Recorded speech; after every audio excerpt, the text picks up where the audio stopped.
কারো কথা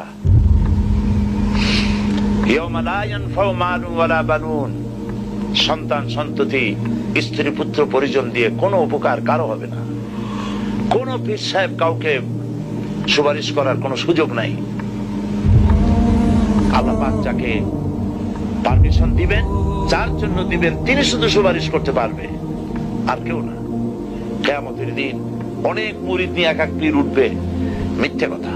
ওয়াকুল্লুহুম আতিহি ইয়াউমাল কিয়ামাতি ফারদা।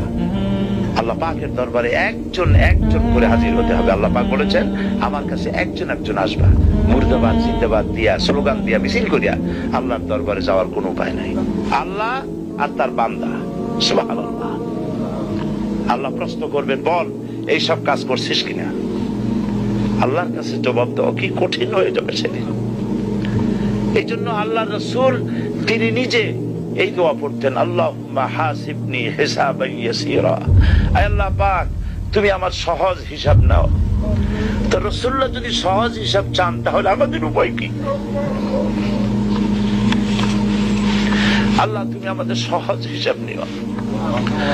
রাসূলুল্লাহকে প্রশ্ন করা হয়েছে, হুজুর সহজ হিসাব কি?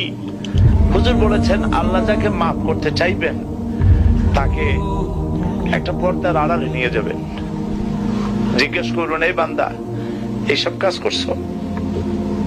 এখন আল্লাহ জিজ্ঞেস করতেছেন, সে তো ভয়তে অস্থির হয়ে যাবে, কেঁদে পাগল হয়ে যাবে। আল্লাহ করিবেনছি, আমার মাফ করে দাও। আল্লাহ পাক তার জবানে সমস্ত পাপের কথা শুনে সে যখন অনুতপ্ত হয়ে কাঁদতে থাকবে, আল্লাহ বলবেন, যা মাফ করে দিলাম, জান্নাতে চলে যা। এইটা হচ্ছে হিসাবে ইয়াসির। আল্লাহুম্মা হাসিবনি হিসাবান ইয়াসীরা। কাবা শরীফ মানুষ যখন তাওয়াফ করে, এই তাওয়াফের ষষ্ঠ তাওয়াফে একটা দোয়া আছে। এই দোয়া আমি যখনই পড়ি আমি চোখের পানি রাখতে পারি না। ষষ্ঠ চক্করে একটি দোয়া আছে। দোয়াটা হচ্ছে,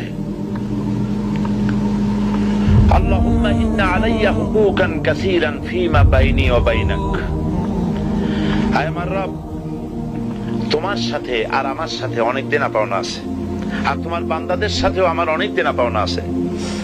তা আমি তোমার বান্দাদের কাছে যে বিষয় ঋণী আছি, সেই ঋণ পরিশোধের জন্য তুমি আমাকে যোগ্যতা দাও, পরিশোধের তৌফিক দাও।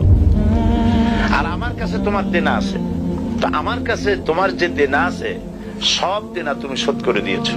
আমার চোখ দিয়েছো, মুখ দিয়েছো, কান দিয়েছো, স্বাস্থ্য দিয়েছো, বউ দিয়েছো, বাচ্চা দিয়েছো, টাকা দিয়েছো। আমার কাছে সৃষ্টি করে তোমার যা দেনা ছিল তুমি সব তো শোধ করে দিয়েছো, কিন্তু তোমার দেনা